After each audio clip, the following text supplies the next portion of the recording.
Now to the second part of the News 5 special report.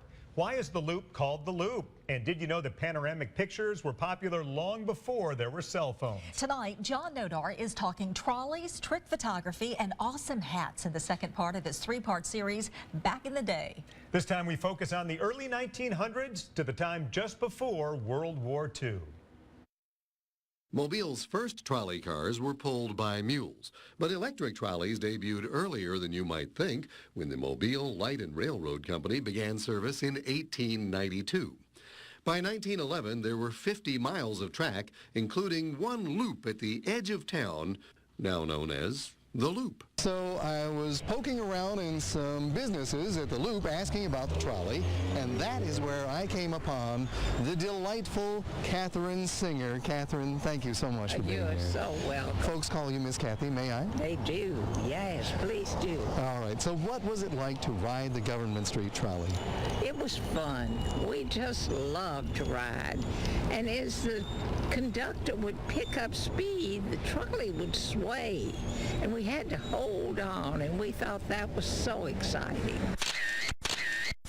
In this picture from the early teens, Mobile's first skyscraper, the Van Antwerp building, is on the right, and the current Battle House is on the left. The first one burned down a few years earlier. President Woodrow Wilson stayed at the Battle House in 1913. He didn't stay for Mardi Gras, but it was already a big deal by then. Even before there was an official floral parade, folks would gussy up their wagons and cars with flowers in the days leading up to Fat Tuesday. Here's African-American Mardi Gras royalty in the late teens or early 20s, decades before the first King Alexis. Turn-of-the-century party attire was pretty spiffy.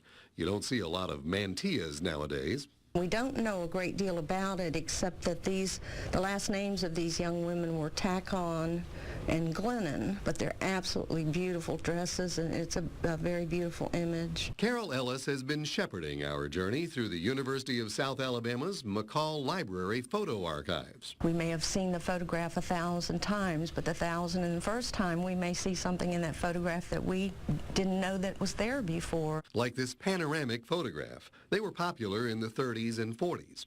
While we don't know everyone in this Rotary Club panorama from 1940, we do know that one man is in it twice.